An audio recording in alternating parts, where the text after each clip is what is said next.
for the touchdown here, making it 14-7 at the half.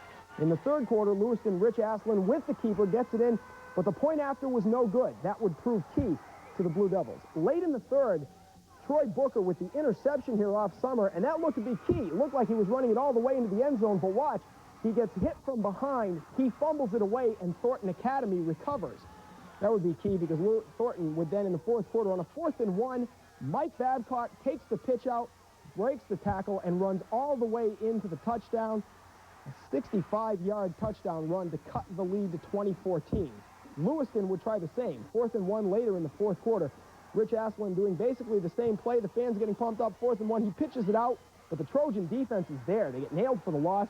The Trojans take over, and Summer would come up here with the handoff to Lavoie. Lavoie runs it in. The extra point coming up. The game tied 20 apiece at this point.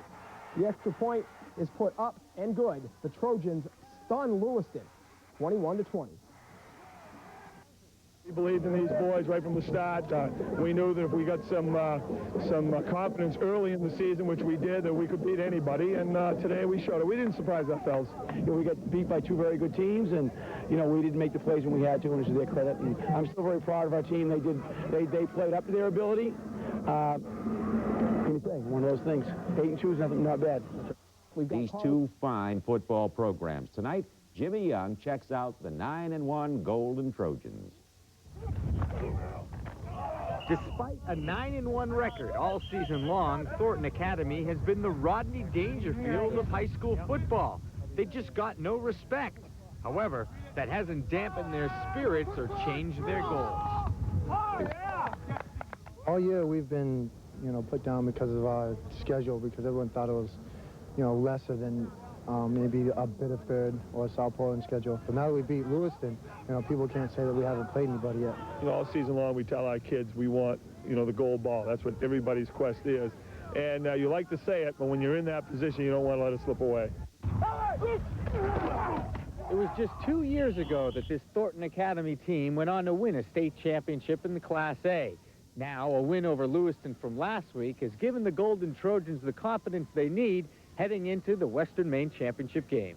We still have something to prove, because I don't think that 1 point really set into some people's minds that, we're not that bad, We know now that we can do anything this season.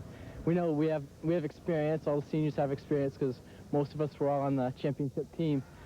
Now this year we're confident we can go all the way. Saturday's matchup with South Portland puts the Riots' defense to their toughest test yet, a high-powered Thornton Academy offense. We got a lot of weapons in the backfield. Lance, Lavoie, Mike Babcock, Summer. Well, to a little happier news, what a happy day and season for Coach Dick Agresti and the Thornton Academy Trojans. All season people have said his team was not as good as its record because the Trojans did not play Lewiston or South Portland. Well, last week, Thornton dismissed of Lewiston by 1, and in today's Western Final, it was 2 better than South Portland to advance to the state championship. Here's how it got going. South Portland on the board first with the touchdown. Chris Rose, a 13-yard runoff tackle to make it 6-0 Red Riot as they celebrated early. But Thornton Academy would answer back. Lance Lavoie, what a day for the running back. A 47-yard run here as he breaks tackle, goes inside, cuts out to his right, and scampers all the way down to the 1. That would easily set up the 1-yard touchdown plunge by the workhorse, Lance Lavoie, to make it 7-6. But then late in the half, 11 seconds left to be exact, Todd Maurice would kick a 32-yard field goal to Thornton, and that would be big. 10-6 at the half, Thornton. In the third quarter, Mike Babcock for the Trojans again. A 16-yard run would bring it very close to the end zone, but on 4th and run, Lavoie would try to run it in. He is stopped by Mark Louvier, and South Portland would take over on downs. But Thornton would get on the board. Chris Sommer, the quarterback, on the keeper. The fake to Lavoie, and there goes Sommer out across the 45 to midfield to the 45 to 40. He may go the distance. They may not catch him. Christian Sommer, touchdown. Well, that gave Thornton about all it would need. South Portland would come back late. Craig McLean here to the Joe Henderson would bring it down to the 1-yard line. It would set up a touchdown. They would get the 2-point conversion, and down by 2, South Portland would get the ball back. But McLean, dropping back, would get intercepted, ironically enough, by Sommer, who's quarterback and a defensive back for Thornton. Thornton wins it 16-14. And that should do it. This season, the critics said your record said more than your team did. You didn't play the two big boys. Now you've played the two big boys and beat them. It says a lot for your team, doesn't it? It sure does. You know, all year long we've been hearing that stuff, but we really haven't been paying much attention to it. As you can see out here today, you know, South Florida's an excellent football team. They didn't give up. They came back at us, but we're a good football team also. Yeah, Thornton Academy made the plays to win, and you know, we played hard. We had a couple turnovers, and we played very well defensively. Defensively, they were tough too. We had to rely on a couple big plays, and to their credit, you know, they won the ball game. They made the plays. The Summers won the last one. The difference was a field goal. Let's wrap up what else happened in football. Lawrence won better than Winslow, so it'll be Thornton Academy and Lawrence next Saturday. The state championship at Bowdoin. You can catch it on Channel 13 beginning at 12:30. In Class B, Marshwood beat Lisbon. The Lawrence Bulldogs are on a mission this year. They want to become the first Pine Tree Conference football team to win a state Class A title. It's an opportunity for our kids to go down and show what the Pine Tree Conference can do. Do you guys still feel you have something to prove that the Pine Tree Conference can play with those guys? Yeah, because a lot of people think, oh, they're just a bunch of country boys. They're going to come down here and we'll blow them away, no problem. But we just want to prove that we can play football just as hard as they can. Down, set, go, go, go!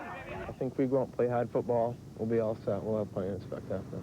One person Thornton Academy has to respect is Lawrence's tailback, Kirk Matthews. Although just 5 foot 6 inches tall and weighing 150 pounds, Matthews' 4.3 speed in the 40 has helped him become the first schoolboy football player in the state of Maine to rush for over 2,100 yards in one season. Add in the fact that Kirk has scored 34 touchdowns in 11 games, and the senior tailback from Fairfield has put the numbers on the board that should make him a shoo-in for the Fitzpatrick Trophy. The difference with Kirk is that if we can keep the game close, he has a chance to score from any place, any time on the field.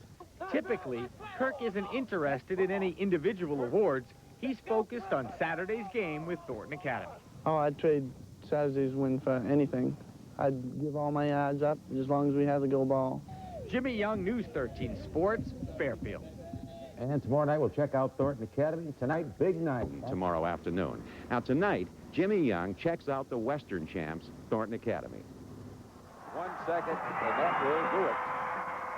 In the past 2 weeks, Thornton Academy has silenced their critics and overcome the challenges of Lewiston and South Portland. Tomorrow against Lawrence, they'll face another challenge. In order to be successful against Lawrence, we have to stop Kirk Matthew. If we stop him, we can stop the whole team. He gets the ball about an average of 30 times a game, so we're going to have to key on him. After tomorrow, or after Saturday, I think they'll be talking about Thornton defense, not just Kirk Matthew. But Thornton Academy has a few game breakers of their own. The triple option is a triple threat. Out across the 45 to midfield to the 45 to 40. He may go the distance. You know, Christian and Lance Lavoie and Mike Babcock are game breakers, and you've got to give each one of those three people equal respect, and you can't just, you know, load up on one aspect of the option, and the other two may hurt you. Thanks to solid defense and game-breaking plays over the past 2 weeks, Thornton Academy has earned the respect of their peers.